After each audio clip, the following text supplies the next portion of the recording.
At this time, we'd like to welcome everyone to the joint 22202 Arlington County Board Candidate Forum. We have two distinguished guests with us today, Mr. Alan Howze and Mr. John Vihstadt, please.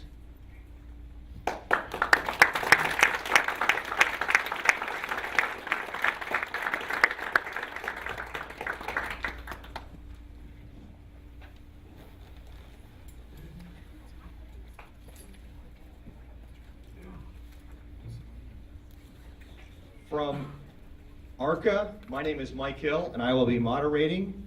We also have from Aurora Highlands, Mike Dowell, assistant, and also Krister All from Crystal City.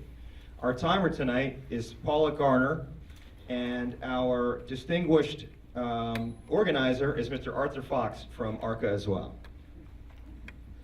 So before we get into the ground rules, I just wanted to lay out the principles in which this forum has been organized. The first principle that we put in place was that we wanted to increase civic involvement. I mean, maximize attendance and get folks here. And big round of applause to all of you for coming, and I think we've accomplished that with Bell. So thank you very, very much. The second guiding principle for all the decisions that went into how we're going to run this is that we really want to provide a useful service to our neighbors. And you'll tell us at the end if we did that. And the third is to host a fair event for our candidates to get their message out to the community. Ground rules. So what we're going to do is we're going to have introductions, 3 minutes, and then we have questions, which I will discuss further in 1 second, which there will be a 90-second response followed by a second 90-second response, and at the conclusion, the candidates have 2 minutes to wrap up before we adjourn for the evening. Quickly, I see everybody has a seat, so there's no reason to go into, but we want to make sure that the 22202 neighborhood is well represented and everyone has a seat, but I think that that's all taken care of. Secondly, there will be video, and there's plenty of good reasons why someone wouldn't want to be videoed, and if that's the case, then you should move away because it will be videoed and will be posted to YouTube soon. Follow-up. So there's two elements of follow-up we want to talk about. The first is posting the video to YouTube, and the second is that look in your email inboxes because all 4 candidates who are on the ballot are going to submit 150-word statements that will be sent out to each of you to further the service and continue the dialogue. The final point is the questions. We asked for, received, sorted, prioritized, stack ranked, edited, and will soon deliver a series of questions that are representative of all of you and your points. And so I think some of you will hear elements of your question, maybe it's combined with another, but we think that is the most useful way to spend our time tonight. So, quick ground rule is that after the end of the 90-second question, if appropriate, we may ask for clarity, we may ask for a 1-minute rebuttal as appropriate. Okay? So, final note. We're ready for you by coin flip. John has won the coin flip and will give his 3-minute introduction first. Thanks very much, Mike. I'm John Vihstadt, and I hope to have your support for my independent candidacy for Arlington County Board. I came to know Arlington Ridge and the surrounding neighborhoods way back in the 80s. When I moved to Arlington from Nebraska, I got involved in the Arlington Historical Society and spent many an evening at the Hume School Museum on Ridge Road. And in fact, when I was walking the neighborhood with my good friends Greg and Sue Super I guess it was a couple weekends ago now, we stopped at the museum briefly. I've heard from many of you on such topics as Penn Place, the streetcar, your community center here, your neighborhood, library, to traffic calming and more. I pledge to all of you tonight that I will work in an inclusive and transparent manner from day one. Why am I running? First, to put my 30 years of community service to work for all of Arlington, in our neighborhoods, in our schools, and across the county. Over the years, I've worked with condo boards, civic associations, neighborhoods from all over Arlington on projects ranging from the rebuilding of Arlington Hospital to the rebuilding of Wakefield High School. Second, I'm running to add balance, a fresh perspective, and new ideas to our county board that frankly, because of the lack of true electoral competition over so many years, has grown insular, smug, and self-satisfied. Mary and I moved to Arlington in 1981, first to the Pike and then to Terraleeway Heights. We sent our boys to Tuckahoe, Swanson, and Yorktown. We love Arlington, but we need a community conversation about where we're going and how we can more effectively engage our diverse community while shaping change that is sure to come.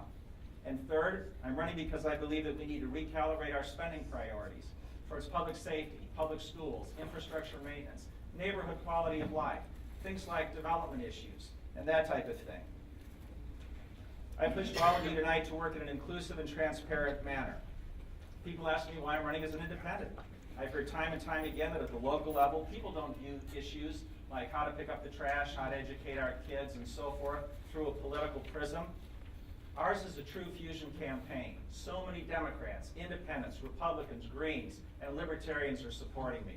Libby Garvey, Theo Stamos, Frank Wilson. Across the political spectrum, Mark Kelly, who ran for county board, and in fact, let me just point this out in closing.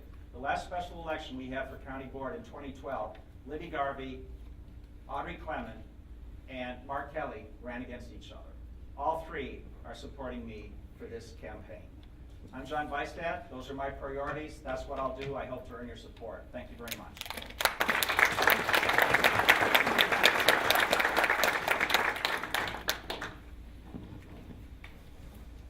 Hi, good evening. My name is Alan Howze, and it's a pleasure to be with you tonight. Let me start by thanking Mike for moderating tonight's debate and for all three civic associations for convening, I think, an important community conversation about the direction of our community.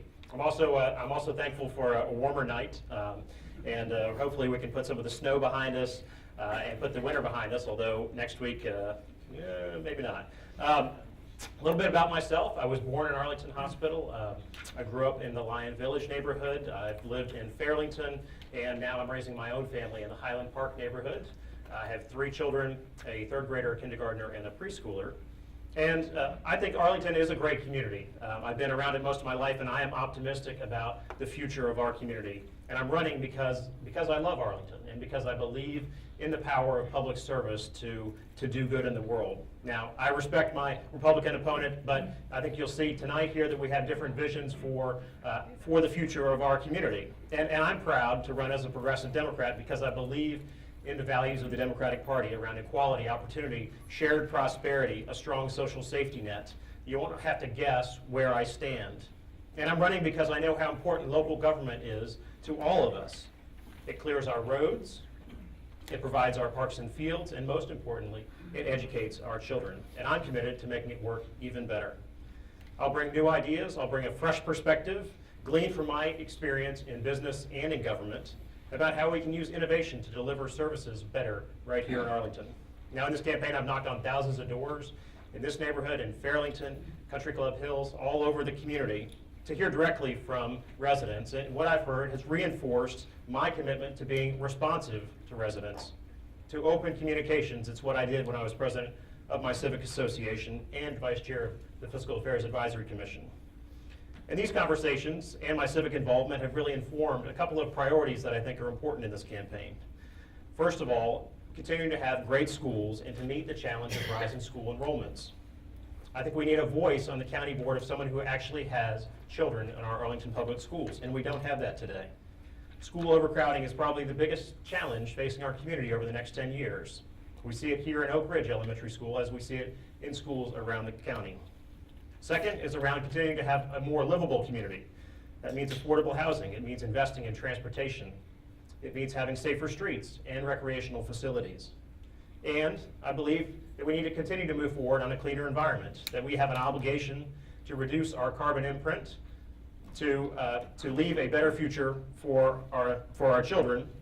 And lastly, underlying all that is the notion of fiscal responsibility, that we have to make smart choices that balance the needs of today with future investments that secure tomorrow's prosperity. So to meet these challenges, I offer my experience in government, in business, and in community leadership. And I offer a broad array of support from around the county, from business groups, from labor groups, from the Arlington Educators, and the Sierra Club. I look forward to your questions this evening. Thank you very much.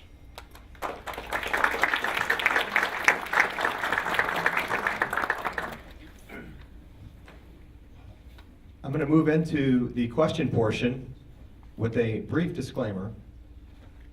We, as a community, and everyone here that is in attendance tonight, I can say with confidence, loves Arlington. But it is not perfect. And for the purposes of a meaningful forum, it's our job to point out some of those opportunities for improvement, we'll call them, and that's what we'll do first. And that's going to describe the tone and tenor of the questions going forward. I'm going to structure the questions, one quick situation, a little bit of a complication, and then follow up with a question. You'll see that repeated so that you can follow along. And the first question, the first response, again by coin flip, goes to Alan. And here it is. Over the course of the next hour, we will wade into the specific topics and questions our neighbors have told us they want answered by you to help determine for whom to vote. At this point, before we start in on our neighborhood priorities, we want to hear from you, as one of you will be joining the board shortly. Do you believe that the Arlington County Board is currently on the right track or the wrong track? And please provide examples to support your position. Sure. How do you want us to, is it easier for you all if we stand while we have our response? Okay. All right. So I'll say that I think that I'm not Pollyannish about our community. I think there are things that we can and should continue to move forward on and improving on. But I'm also not Chicken Little, so I don't think the sky is falling either. And we've got a community that's got the lowest unemployment in the state. We've had stable home prices that have weathered the greatest recession we've had in decades. And we've got great schools. So I think there's a lot that's going right about Arlington. And a lot of that has to do with investments that we've made as a community over decades, whether it's in Metro, whether it's in continuing to have great schools. I went to Drew Elementary School as a child and have benefited from Arlington's schools, and my own kids are at Tuckahoe today doing the same. So I think in some areas where I think we can do better, like I mentioned at the outset, around innovation in government. I work in my day job for IBM and have focused around how can we do a better job delivering services in government for lower costs. So to give you an example, everybody walks around with a cell phone. It's got a GPS device in it. We ought to be using that same technology on our snowplows so that you can see, as residents, which streets have been plowed and that the drivers can see which streets haven't been plowed. So we can do a better job clearing our streets, getting us back up and normal, and for me personally, getting our kids back to school with fewer days off. So I think that's an example of the type of innovation we can think about in local government to deliver better services at lower cost. Thanks, Mike. I do think that by and large Arlington is on the right track.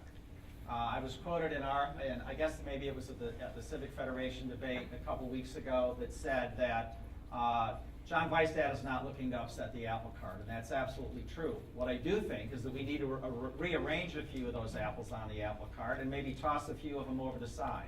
Let me give you a couple of examples. Core services.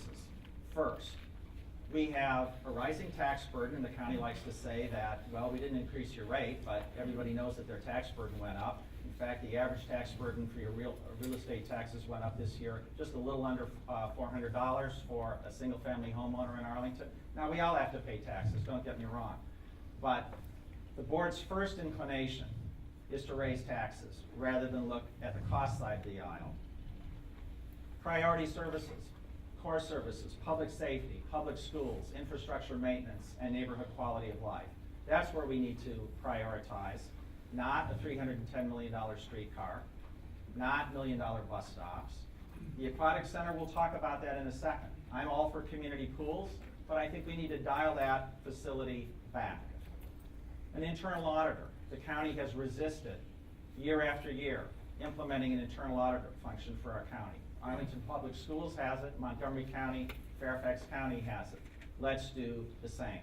Let's have a more robust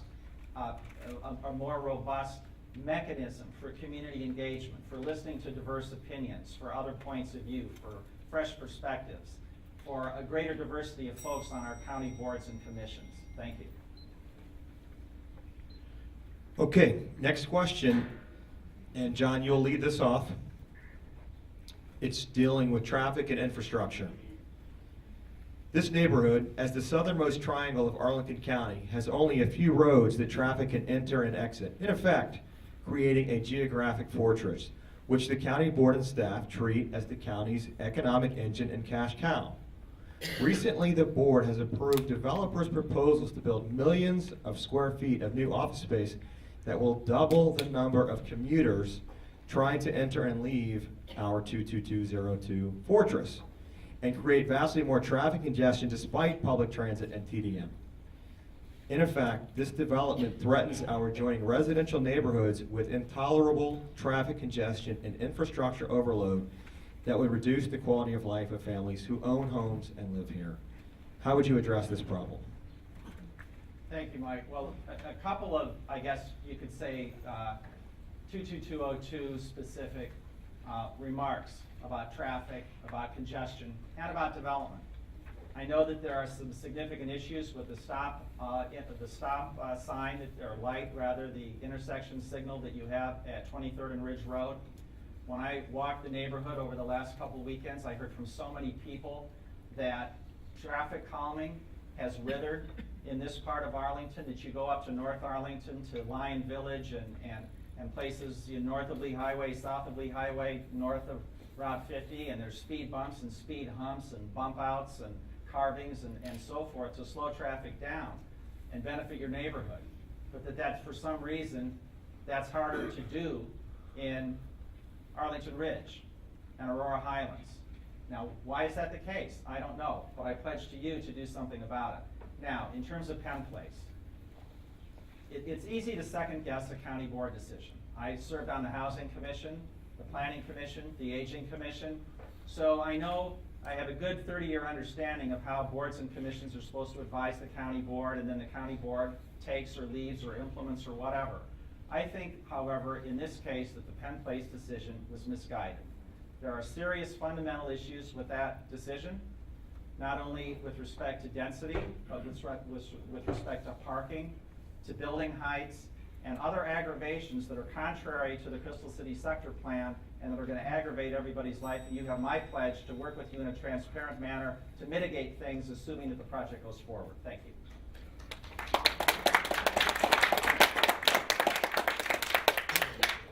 Sure. Yeah, so I think that generally speaking, and this isn't just for your neighborhood, but for really all of Arlington, that we should continue to, on a continual basis, balance the needs of the neighborhoods against any proposal, and that we need to make sure that the voices are heard by residents and by neighborhoods around concerns. And I've heard that as I've been knocking on doors, both about Penn Place, about traffic, about a number of issues around quality of life. And so I think that my approach on the county board is to focus on, what are the needs of the residents, what are the core needs for our communities, whether it's good schools, also whether it's safe streets. So as an example, I think there's been some recent stories, if you will, in Arlington about people who have, the mother who lost her life in front of Nottingham Elementary School heightened the issue around safety in our community. And I think it's reignited the need for us to look at more closely how are we having streets and pedestrians and cars together in a way that's safe for everybody to get to schools, to get to shops, to get to restaurants. And I think that's particularly acute need here in the community, here with all this traffic and all the new development.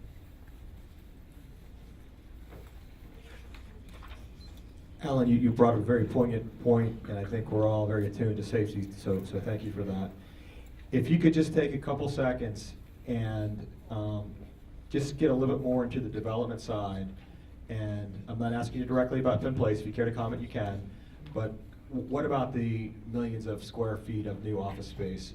Is that something that we should be concerned at with the traffic, et cetera? Yes, right. So I'll kind of echo, I think, what John said around Penn Place, which is, I have concerns about the project and how it went about, and whether the needs truly of the neighborhood were met, were heard in that process, and whether that deserves, I think, another look. So I think as we've seen the effects, for example, that BRAC has had on Crystal City in particular, and I think it affects our economic competitiveness as a community, and that in effect has a direct link to our ability to fund our schools and other community priorities. So we should be looking at how do we continue to make it economically viable and vibrant, and we have to match that desire with, I think, the needs of the community and the surrounding neighborhoods to make sure that we reach that appropriate balance. And you're still up, Alan? Okay. We'll move on, John. I think we'll come back if we need to. So, Alan, this question deals with public transit and density increases, so sort of a follow-on. Sure. The county has stressed that the viability of the planned density increases in Crystal City and Pentagon City depends on the adequacy of public transit options and capacity. Yet, the county and Metro have caused a major deterioration of the Blue Line, with severe impact on access to downtown and to other parts of Arlington through Roslyn. And, as a side note, the circulator bus in our area also seems to be an empty promise. Question: what should the county do to remedy this problem for current and future residents in our area? And, if remedies cannot be found, shouldn't the planned density be reduced? Sure. So this is getting right to the heart of of smart growth, right? And how do we balance the having people in a dense community and being able to have a high quality of life? And the Arlington experience that we've been that we've been running for the last 40 years is that we can have both of those things. We can have density, we can have more people in our community, and we can mitigate the impacts around traffic and improve the quality of life. But I think there are some areas clearly where we need to be doing more. Metro is an example where we put down a great system 40 years ago and then just kind of stopped investing in it. We stopped adding new capacity. We stopped maintaining it appropriately. And as an Orange Line rider myself, you see the effects of that. So I think we ought to be looking at, do we need to invest more in Metro? Do we need to add additional capacity? Do we need to get to 8-car trains around the entire network? Does we need a second crossing at Roslyn? All those pieces around expanding the capacity of the system. So that's part one. Part two is around the streetcar, and that's in a sense what part of the proposal for the streetcar is to provide a modern light rail system that connects Columbia Pike and Skyline through Pentagon City and Crystal City to Alexandria to provide for additional transit options that allow people to get around easier, to reduce the amount of time that people have to spend in traffic, and to improve the quality of life. I'm on record against the Columbia Pike streetcar for a number of reasons. Number one, we can implement a modified form of bus rapid transit along the Pike, and actually, I'm sure you've been following it down here, where we're going to be having basically a modified form of bus rapid transit system slicing through Crystal City, Potomac Yard, and down to Alexandria. Alexandria has basically given up on the streetcar. We're going to have a modified form of bus rapid transit along the Route 1 corridor that does not require a dedicated lane. Now, there will be some dedicated lanes along this corridor, some not. But we can implement a modified form of BRT along the Pike at a fraction of the cost, much more quickly, with much less disruption to businesses, to neighbors, to commuters than with a streetcar, with about the same amount of transit efficacy, moving some people from point A to point B, and with much greater regional connectivity. Imagine, are you going to want to get on a streetcar at Skyline, then get on a bus? They have to get to the Pentagon because the streetcar is not going to stop at the Pentagon because of security issues. Or come down here and then have to get on a bus again at Pentagon City. Montgomery County is implementing a fully integrated BRT system. Other jurisdictions are. We should do the same.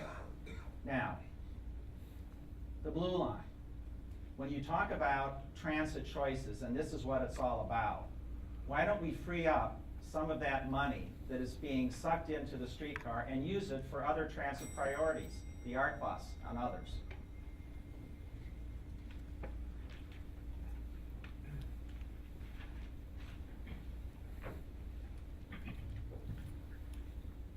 Let's transition quickly to the other hottest topic, which is schools.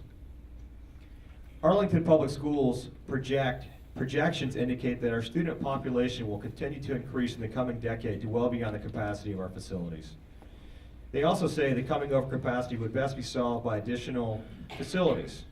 Arlington would need a second new elementary school. The first one is being built next to Williamsburg, and a new middle school. A second new elementary school will help alleviate crowding at Abingdon, Oak Ridge, and Claremont. However, the school board and Arlington Public Schools say they cannot afford 2 additional schools, given the fiscal constraints placed on their portion of the capital improvement program.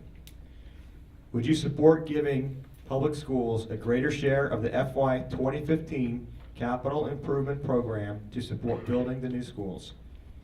Now, it's easy to say yes, but if you do want to do that, what projects would you push off a few years to free up the capital to build the schools? And if no, how do you propose to address the capacity issues? And John, you're up first. Sure. I guess I'd like to start my remarks about APS by pointing out that I've been involved in the schools for almost 20 years. My wife, Mary, here was president not only of the Tuckahoe PTA, but also the Swanson and Yorktown PTAs. I was president of the Yorktown PTA. I co-chaired the school bond one year. I was the recipient of the Arlington Public Schools Honored Citizen Award. I was also vice president and secretary of the County Council of PTAs. So my lifeblood of community activities over about 17 years when our boys were in public schools, and even now, has been heavily involved in the schools. I'm also on the Civic Federation's Schools Committee. My mom was a school teacher. I think we need to do a number of things. Number one, we need a new revenue sharing agreement with our public schools. We need adequate resources for our schools. Number two, we need a more collegial and collaborative approach. Frankly, there's too much siloing going on within the county, within the schools, and between the county and the schools. We need true cooperation and coordination with land, facilities, transportation, and services. We need better planning integration, and community needs need to be more focused. Now, with respect to a South Arlington elementary school, or a South Arlington middle school or high school, everything is on the table. APS announced their CIP planning document just a few days ago, and there are a host of permutations and combinations in South Arlington, and I pledge to work with you to have the best outcome for our area.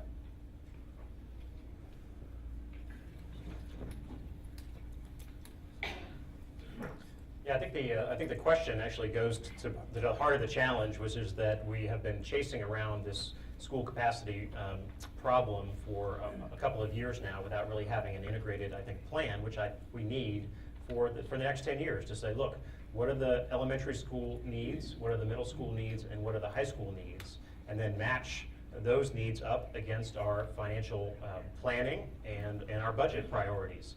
Schools are, as I said at the outset, I think the biggest challenge we're facing in terms of the next 10 years and that school enrollment growth. And I can tell you that I'm committed as the father of 3 children in elementary school who are living in and dealing with on a day-to-day basis the condition of overcrowding in our schools. And it's not going to get any better when they get to middle school if we don't do something very soon in the next couple of years. So this is not something where we can take 5 years to study it and another 5 years to do something about it. It needs to happen quickly because the school capacity needs are immediate and growing more acute. If you look at the class sizes that are coming in behind this year's kindergarten class, they are as big or bigger than the ones currently in elementary school. So this is going to be a problem and a challenge that's with us for the next 10 years. It's a good challenge to have. It means families are choosing to be in Arlington.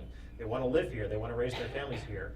But we need to match and make sure that we've got the appropriate resources in South Arlington and across all of Arlington to make sure we're providing great education for all of our kids. Because schools is such a hot topic here, and with all due respect to both of you gentlemen, I think that you both restated the problem as well as our question did. So let's just have a quick This is not a yes or no, not asking for that, and I heard what you both said. Let's rephrase it. In 2015, is it your position that we should prioritize the building of elementary and middle schools over some of the other general capital improvement project budget line items? My answer to that is yes. Public schools is one of, geez, I guess we had better stand. Sorry. Public schools is one of the main reasons why I'm running. And if we need new buildings to deal with our capacity, we need to do that. Now let me also point out, we can't necessarily build ourselves to a solution with our public schools. Trailers are going to be here to some extent. It's a fact of life. We need that flexibility of, quote, learning cottages, as they say. But you know, we're not running for school board. We're running for county board. But the county board controls the purse strings for our public schools, and we need to provide our public schools with adequate funding, adequate flexibility. We need to work in a more collegial manner with permitting and permitting and just planning for our schools. You read about the debacle at Ashlon where trees were cut down, and then there were claims of surprise at Lover Run. So we need to work in a more cooperative and collegial manner, building schools, adding on to schools, maybe moving programs around, being flexible and creative. So I'll say that yes, it is the highest priority. It's reflected in our budget and in our CIP. It's reflected in the approval that Arlington voters have given time after time after time for school bond issues. And embedded in the assumption in your question is that we can't, we can only do one. We can't do more than one thing at a time. And I think, in fact, that we can. And part of the success of Arlington is that we have been able to build a transit-oriented community along the orange line and the blue line that has given us vibrant commercial corridors that in fact pay for half of the tax revenue in this county. So if we hadn't made those investments in transit, we would not have the schools we have today. We would not have the community that we have today. So it's important when we think about this that we are thinking about what are the needs for today and what are the long-term needs for the community that will ensure future prosperity as well as the priorities for today.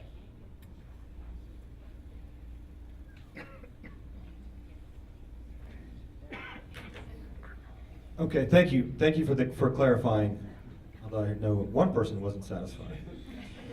Let's shift topics because the county board also has a managerial function, and talk a little bit about public engagement process.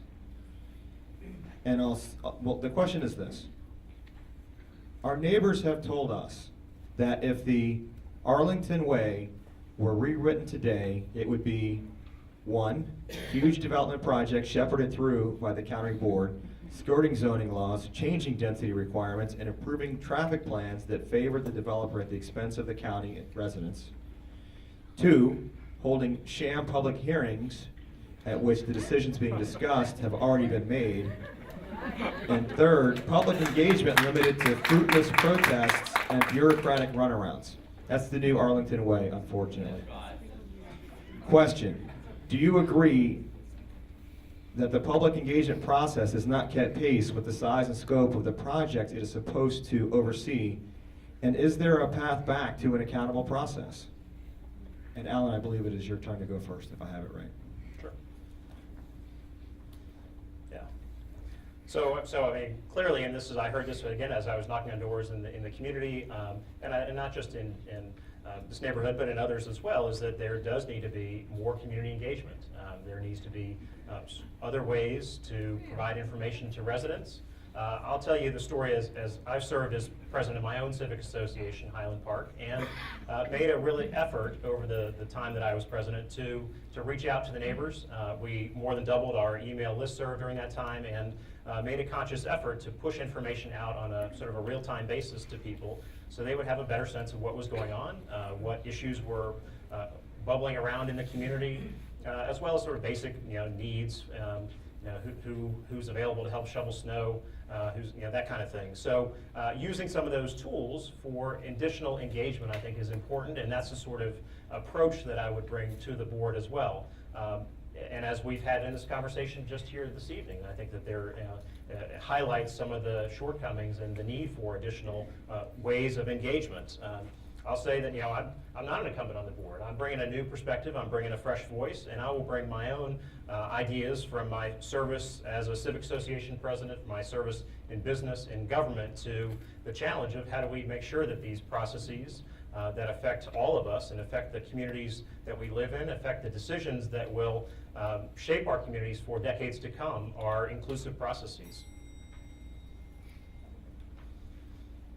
One of the things that I'm most proud of in recent months in terms of my community involvement was, as chair of the exec board of the Arlington Civic Federation last fall, I helped initiate at the Civic Federation level a new survey process where we heard from community residents, civic associations across the county at our monthly Civic Federation meetings. Frankly, the Civic Federation in the last few years has kind of tapered off in terms of attendance and influence, and that was very distressing to me. So one of the things we did, we got together with a number of other officers of the Civic Federation and said, okay, in each of the next 3 months, we're going to hear from civic associations around the county. And we heard from Arlington Ridge, we heard from Aurora Highlands, we heard from a number of other civic associations, north, south, east, and west, about very prosaic, basic things like the tree canopy, like traffic calming, like rodent control, like picking up the trash, community facilities, spending priorities, and that type of thing. But we do need a more robust community engagement process. The county has a number of mechanisms in place to do that, but I think we need to step up our game and make sure that the promise of some of these community engagement mechanisms, like Place, like the website that you can go on and make comments and so forth, live up to their true potential. I'd also like to see our community boards, our commissions, get out into the neighborhoods more. Some of them do that, but most of them meet on a weekday night down at the county building. Why not come out to the Aurora Hills Community Center or libraries or places like that from time to time? Thank you. Thank you both. Continuing along that idea, we're talking about the role of the board as a county manager in county management. Because as Arlington grows, government activities grow also. For example, consider the volume of construction permit approvals, child care facility oversight, senior services, recycling, managing parks and rec. We know the county staff are dedicated professionals who work hard to deliver these and other services. The staff is engaged with the community and are often innovative in their problem-solving approach.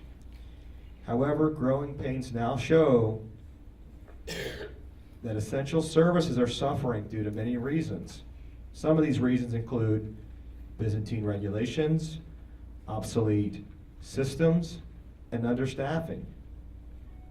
If you're elected, what county function or service would you focus on day one with the goal of improving delivery of services, efficiency, so that both citizenry and the county staff are more satisfied with their performance?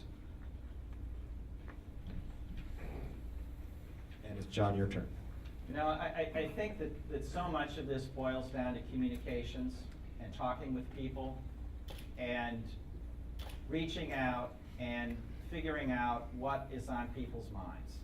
I heard an anecdote just today, in fact, where somebody said that they were interested in getting involved in a number of issues areas. They went onto the Arlington County website. They sent an email in. They didn't hear for weeks. They went on to another issues area, and the website malfunctioned. Now, the county just said that they've redone their website. I've looked at the website. It looks terrific, but it may not be working as well as it needs to. In terms of focuses as to where we might be able to do a better job with efficiencies and synergies and getting rid of our silos, as I indicated earlier, I think number one, the schools and the county need a more collegial, collaborative, integrated approach. Transportation, services, land, a whole host of other things we may be able to share, procurement, a whole host of other areas we may be able to co-locate, and that's the type of thing that I'm interested in working on from day one.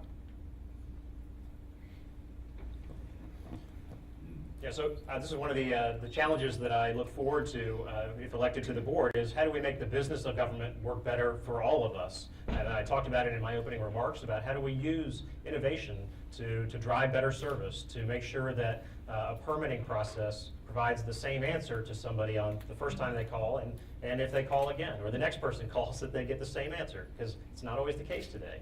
And I'll say that when I, again, served as president of my civic association, that I was very active in helping the Westover Beer Garden that was trying to stand up an outdoor an outdoor patio at the time, an outdoor restaurant, and the hoops that they had to jump through to get that permit approved for this small business. It's a small family-owned business, and they wanted to create a neighborhood gathering place and sell beer.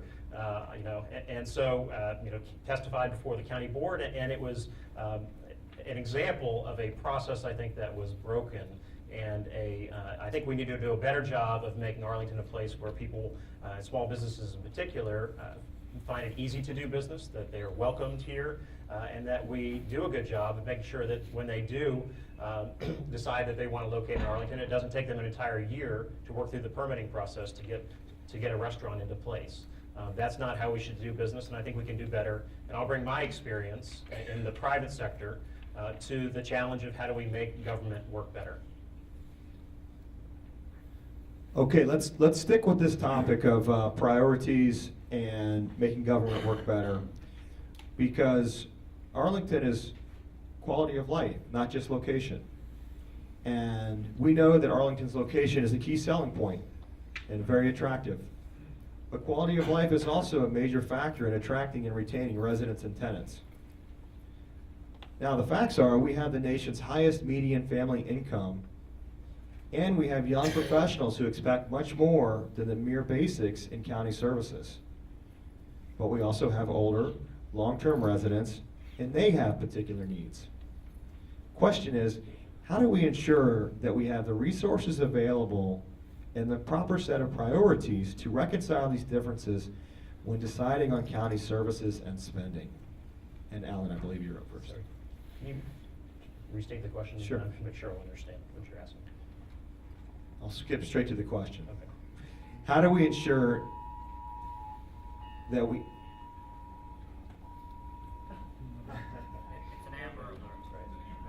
This is only a test. Okay. Someone's on that.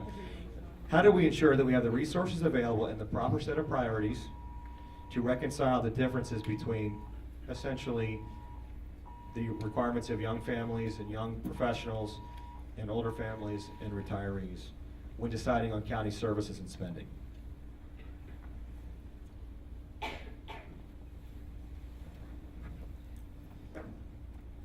All right, so I think the answer is we need to do both.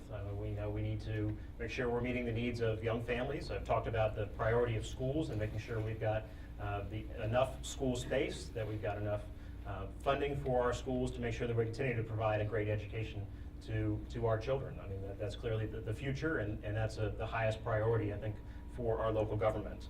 But as you also noted, we have to make sure, I think, that Arlington is a place where people can grow old gracefully, that we are providing, not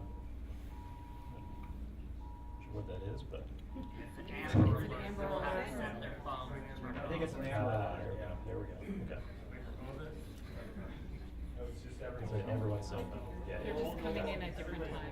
Okay. Turn your cell phone off. Sound.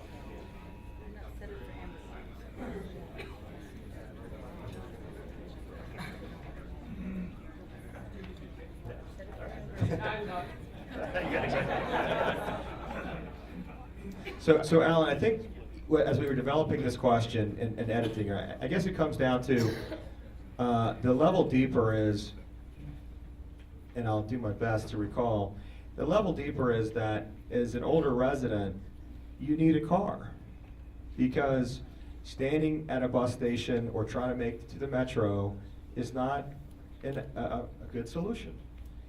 But as a young person, metro is great. And yet it seems as if the priorities have gone one way or askew the other. Okay, all right. So I think we clearly need to continue to have a multi-use transportation system in our community. I mean, I drive, I ride my bike, I use the metro. So all those are, appropriate at different times and for different people. So we shouldn't, we can't just say we're going to get rid of cars in Arlington. That's clearly not going to happen. Probably not in my lifetime anyway. And so I think the question then is around mobility, right? And so what are the needs of, if in this case, older residents or residents who have disabilities or who have other needs?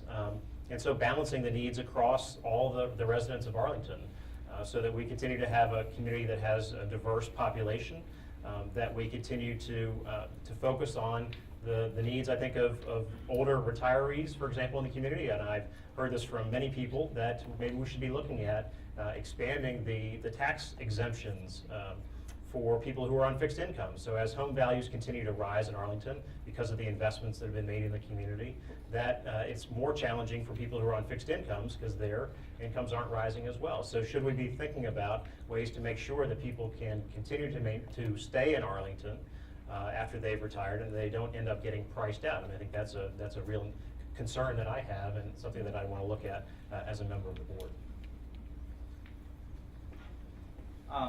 I'm not sure with all this electronic interference exactly what the question is we're supposed to be focusing on right now, but I guess maybe Mike. Sure, so the question is balancing the needs of older residents, which we understand really center on the automobile, with younger residents and what their priorities are, mass transit, et cetera. Okay. All right, well, let me just point out that I served on the Arlington Commission on Aging for a number of years and worked on Capitol Hill for the U.S. House of Representatives Committee on Aging. So I have and I'm not far from getting that senior discount at AARP myself. In fact, I was at IHOP the other day, and they said, "Would you like the senior discount?" And I said, "Well, it depends on what the portion size is."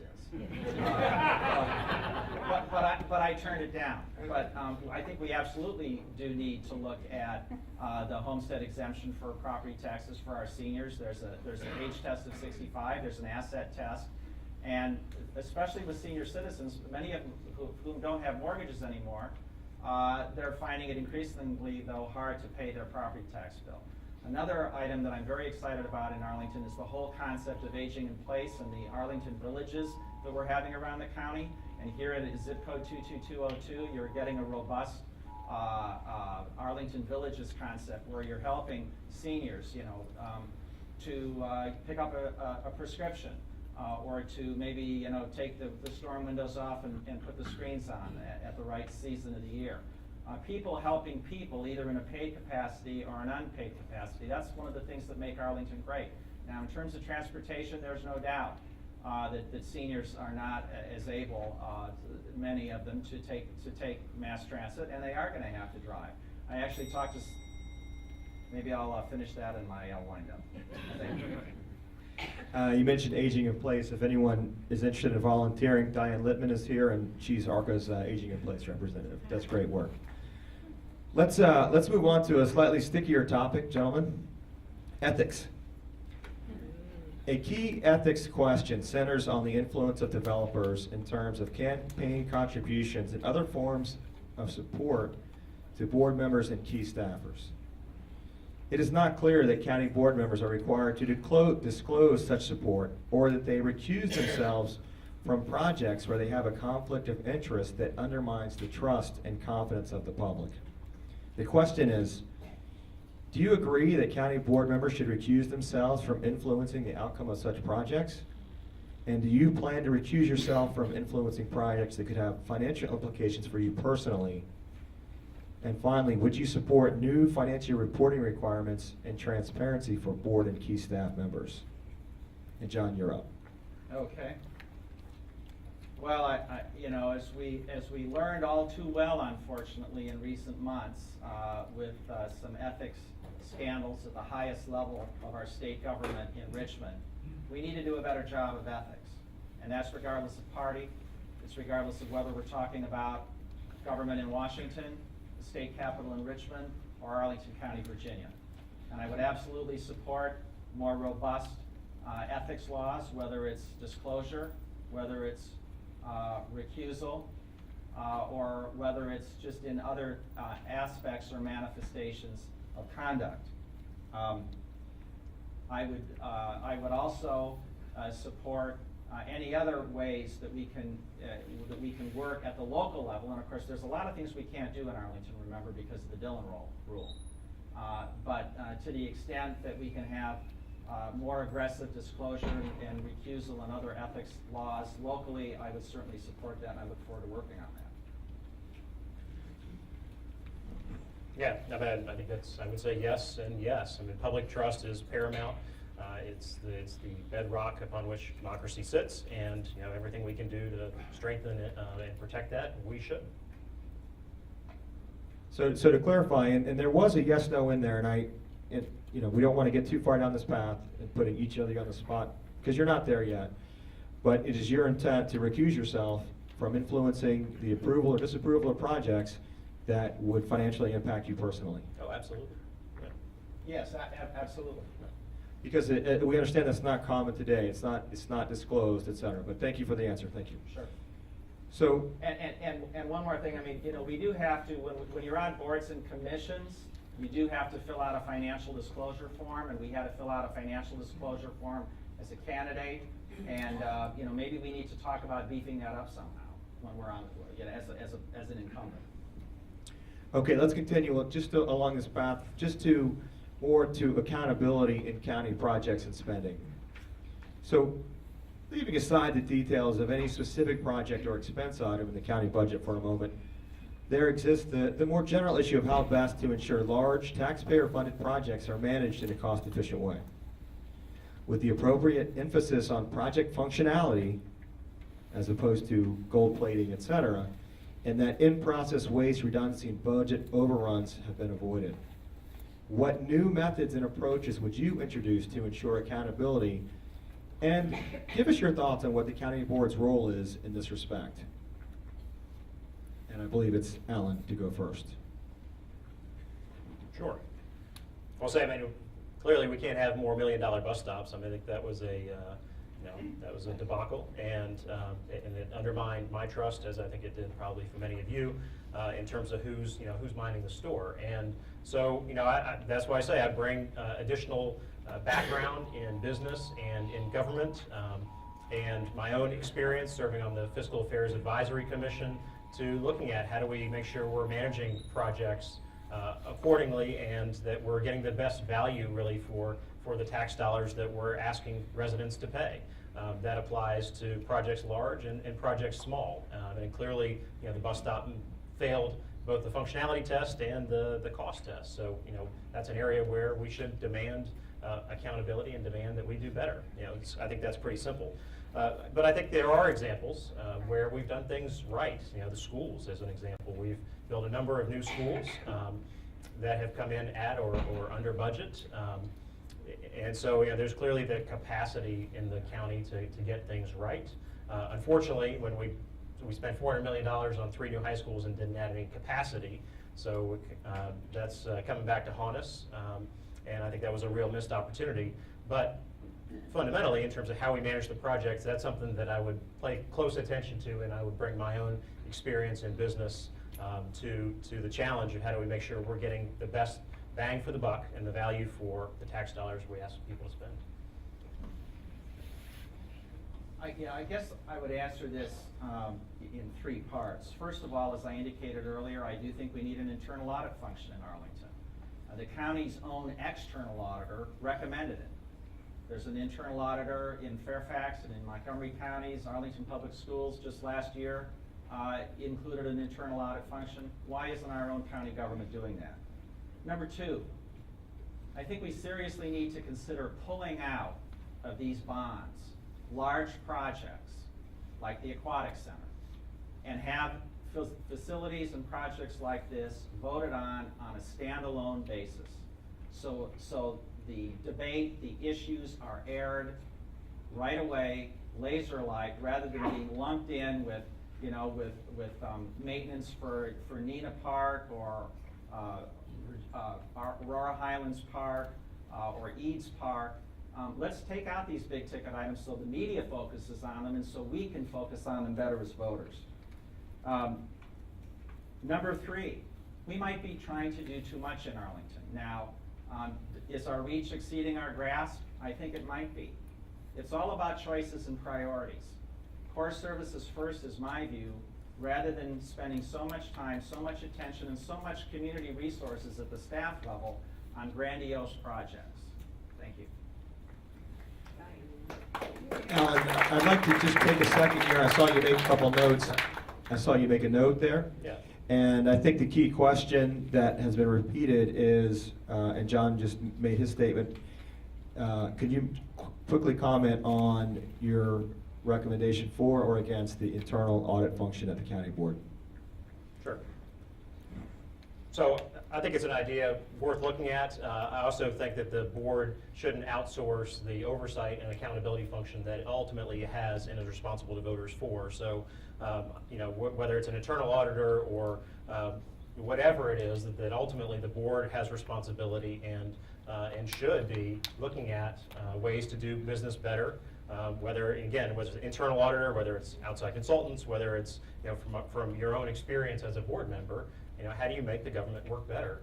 So I would be open to the idea, but I think I need more information in terms of whether it would actually work as it's designed to work. I mean, it's sort of it's an easy thing to say, but does that actually get you to the outcomes that you're looking for in terms of making government work better? Thank you for clarifying. So let's talk a little bit about the good news, or the potential good news, and that's business development and the role of the county board in attracting revenue to the top line. So we know that high-value companies and government agencies have numerous competitive location options within the DC metro area, including Tyson's Corner, Alexandria, and even certain revitalized areas in the District of Columbia. What business development practices do you support and plan to utilize to attract new business to Arlington County? And specifically, why do you support or why do you not support aggressive tax incentives to attract business?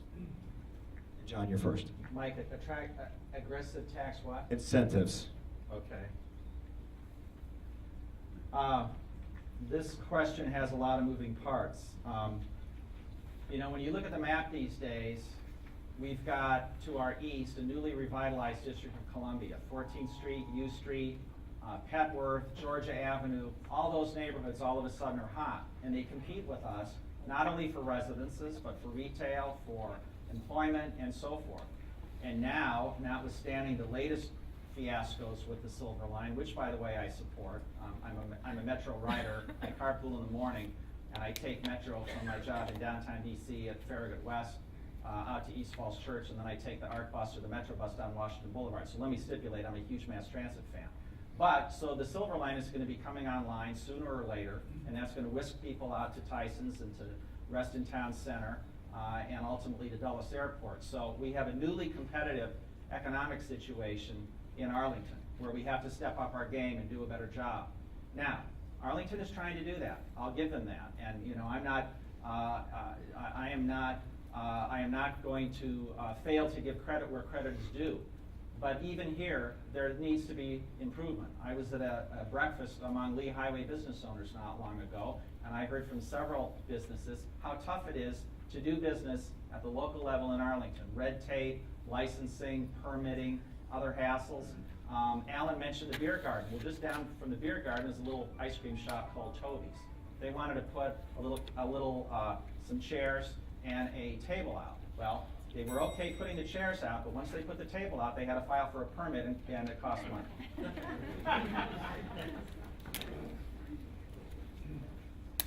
Yeah, so I think this is a multi-part strategy. I think it involves small businesses, as I've talked about before. I think it also involves how can we do a better job of growing homegrown businesses. So we've got some great examples in Arlington of O-Power and others that have grown into flourishing businesses that are creating jobs right here in Arlington. And then how can we do a better job of making sure we're retaining those large anchor tenants? So the loss of the National Science Foundation and the Fish and Wildlife Service, I think, are real blows to the community. And I think that as a board member, I would be more out front in terms of leading to try and make sure we're talking to all the members of the business community, both on the owners as well as those tenants, to make sure that they are in fact getting what they need in order to be able to stay here in Arlington. Because as I mentioned earlier, that having those vibrant commercial corridors and sectors in Arlington is really important, not just for jobs, but it also again helps to pay for the great schools and the other community benefits that we value that improve our quality of life. So the county just announced they were creating an ombudsman position and have taken steps, as John mentioned, to, I think, do a better job of reaching out to the business community and identifying what those needs are. And I think we should continue to do that and perhaps accelerate that to make sure that we are growing businesses here, that we are retaining businesses here, and that we are attracting new businesses here. And the second part of that question, I'm just going to drill down just for 1 second, and I'll start with you, John. You know, it's not an open and shut case. Tax incentives and tax breaks to attract corporations and agencies that pay taxes, it's not a slam dunk case. Do you support aggressive tax incentives? And I'll ask you next too, Alan, please. You know, that's a tough issue. Arlington actually, as part of its new business initiative in early 2014, did indicate that they are going to have some sort of small business tax incentive device, and I'm certainly willing to look at and see the results of that. But you know, what bothers me is, you know, you have a football team owner decides that he's gonna, wants to leave Seattle, or wherever the case may be, or film production crews decide they're gonna leave California. Now, this is obviously on a much bigger level than Arlington is, but you can really kind of get in kind of a ruinous competition with businesses playing off the county and trying to suck up, bonuses and incentives and revenues and so forth that might be able to be better spent. So tax incentives, should they be considered? Yes, as long as they're carefully calibrated, as long as we monitor them, as long as we look at any unintended or intended consequences to see if they're actually working without adverse consequences. Yeah. And I would answer the question very similarly, actually, to what John said, which is I'm open to using tax incentives, but I think very carefully and in very targeted circumstances that it can create a race to the bottom very quickly, and that it's not a competition that where anybody really comes out the winners, except frankly the business owners and the commercial real estate owners. And I'm not sure that's who we want to reward in this case for making those decisions. You see it at the state level in state economic development incentive programs where they often overpromise and underdeliver, and I think there's a real note of caution in going into any sort of tax incentive for business location. Thank you. I think we all agree with that.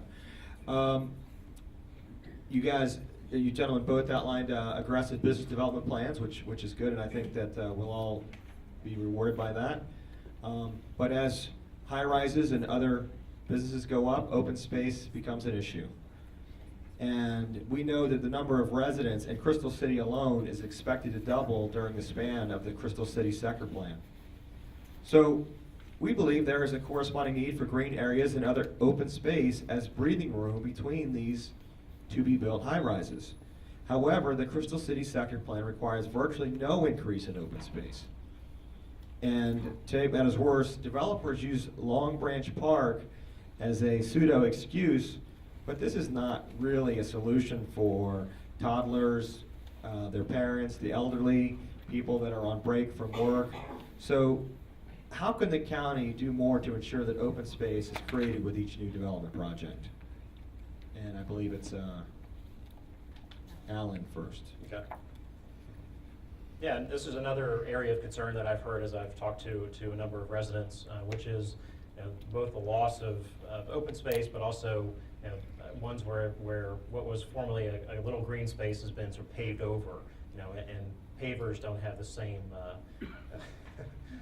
They don't do the same thing as having grass and having natural space there. So I think that's something we really ought to look at more carefully and make sure that, in fact, again, as I talked about the need for balance, that is this an instance where we need to balance the needs of residents against what the developers are asking for to make sure that we're providing what residents need.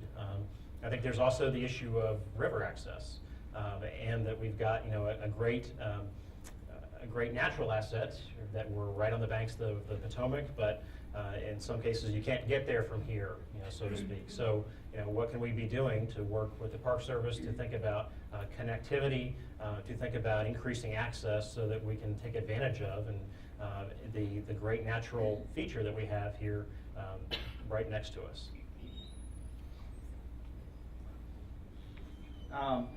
I guess a couple things about open space. Yeah, you know, I would say that open space is actually one of the toughest challenges that we have right now, because we're obviously not building any more land, and because we have more and more people in Arlington, we have increasing stress on our existing open space, and we have increasing competition for our open space. New schools, they're going to take up open space. Affordable housing, bound to take up open space. Community facilities. All of these different buildable uses are inevitably going to eat up some amount of open space. And it's very important that we balance all of these things, affordable housing, schools, public facilities, and open space, to ensure that in every neighborhood we have a good amount of usable open space. And I'm not just talking about active open space where there's, you know, spray parks and other activities, which are great. But I'm talking about just open space where somebody can fly a kite or have a picnic or throw the frisbee around. The other thing we need to do is we have to have an aggressive open space acquisition program, but at the same time, we have to be careful not to lose the open space that we already have. Let me give you one example of that. Phoenix Bikes down at Barcroft Park off of 4 Mile Run. The county was proposing to move Phoenix Bikes. They do need more room, and they were going to put them on green space, a forested parcel at the corner of Walter Reed and 4 Mile Run. And the Parks and Recreation Commission effectively and appropriately weighed in and said, wait a minute, why can't the county work out another place for Phoenix Bikes at its current location and keep the green space we already have where it is? Great. We have one final question, then it'll be followed by 2-minute closing statements by both candidates. The final question, full-time or part-time? Recently, most board members have committed themselves full-time to their elected positions. Despite this full-time commitment, they are frequently unable to process the information needed to always wisely decide the issues they confront, and may find themselves beholden to county staff who are not elected officials and thus not directly accountable to the people of Arlington. We understand that you both currently have paying day jobs, and the question is, if elected, would you devote full-time to your elected responsibilities? And if not, how do you propose to fulfill the public trust vested in you? And John, it's you first. Okay, I guess the short answer is no. I do not intend to be a full-time county board member. I intend to be a citizen legislator. And I think that's what our county government intends for us to be. There are 5 county board members. Our responsibility includes setting the budget, guidance, policy, hiring a county manager, who in turn hires competent professional staff. Another obligation is to appoint people to boards and commissions to give advice to the 5-member county board. And you know, honestly, I know all incumbent board members. I appreciate them. I think they're great public servants, but from my personal perspective, I'm intending to keep my day job. I'm going to dial it back, no doubt about it. I already have, believe me. But I'm going to be a citizen legislator. I feel that it's important to have that real world perspective as a public servant. The other thing that I would point out is that I am going to be getting out into the neighborhoods, reaching out and aggressively following up and engaging people during my term of public service. And finally, I am only going to serve 2 terms. I don't believe in term limits. I think that term limits are a gimmick, and you can go to the polls and vote somebody in or vote somebody out if you want to. But my pledge to you is to only serve 2 terms. I believe that periodic rotation is helpful and important to our local democracy. Thank you.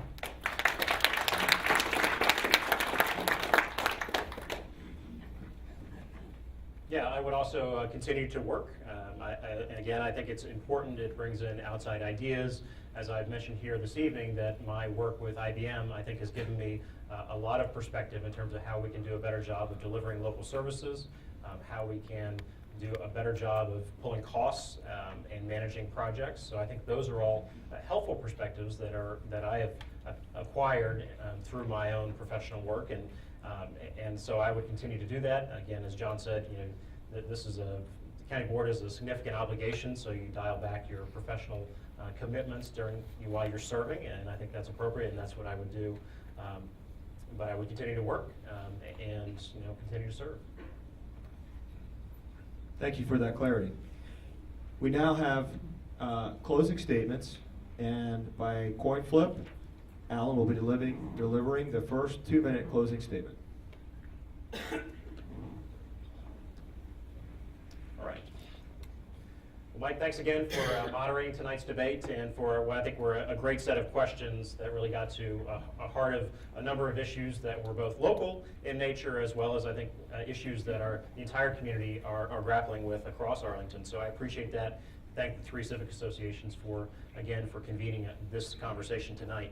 And I think as you've heard from my Republican opponent tonight that there are clear choices around how we move our community forward. There's a lot we agree on, but there are, I think strategic decisions in terms of how we move our community forward that are at stake in this election. I think we've got a great community, and as I said at the outset, I'm optimistic about our future. There are areas for improvement, and we shouldn't lose sight about what is right about Arlington. So I'm committed to listening, to finding solutions, and to getting to the business of how we make Arlington better. Again, as I said, we've got low unemployment, we've got stable home prices, we've got great schools, because we said yes to taking the long view to making public investments in schools and transit. Now, my experience in business, in government, in community leadership is suited to solving the challenges that we face and to making Arlington stronger today, tomorrow, and into the future. Now, I believe in a progressive community, as I said, one that opens doors of opportunity, that breaks down barriers of inequality, that provides the next generation an Arlington that is better tomorrow than it is today. And I will bring to the board new ideas, fresh perspectives, and a commitment to communicate and reach out to our community. And I'm confident that together we can meet our challenges and that we can move Arlington forward. So I ask for your vote on April 8th. I encourage you to visit my website at alanhowze.com. You'll find a lot of information there on a wide range of issues. You can get as much as you want, and I'm available by email or phone to continue this conversation after tonight. So thank you, and thank you for coming out tonight.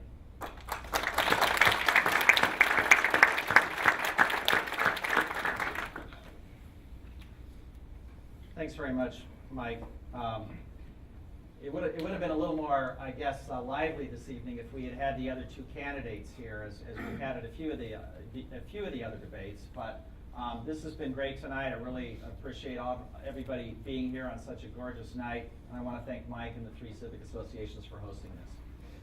On Wednesday morning, April 9th, we'll all wake up to headlines announcing who the winner of this race is going to be. Will the headlines and the editorialists trumpet a reaffirmation of the status quo, a triumph for business as usual and grandiose projects, and more of the same? Or will the people of Arlington write a different headline? A headline that voters have added a little balance, some accountability, and a fresh perspective to the county board that has been ruled and run for 30 years by the same party. And I respect Democrats, obviously. I've got a lot of Democrats in my campaign, as you've seen in my literature. And the diversity is a good thing, not something to fear. That we need to concentrate first on core services like public education and our capacity crisis, roads and infrastructure maintenance, and public safety, and neighborhood quality of life. Is that what the headline's going to say?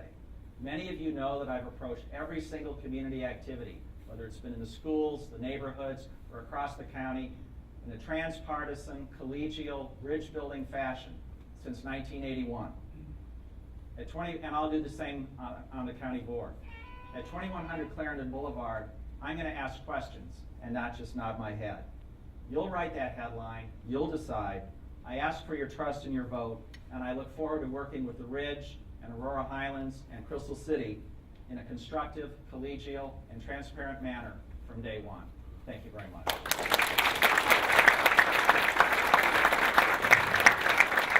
So, thank you. On behalf of Paula, Mike, Krista, and Arthur, and the citizens of Arca, Aurora Highlands, and Crystal City, we want to thank our 2 candidates for coming out tonight. Great job, gentlemen. Thank you.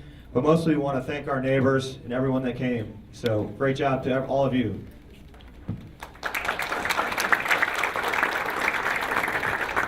And this meeting is now adjourned. Hey, Karen. Good to see you.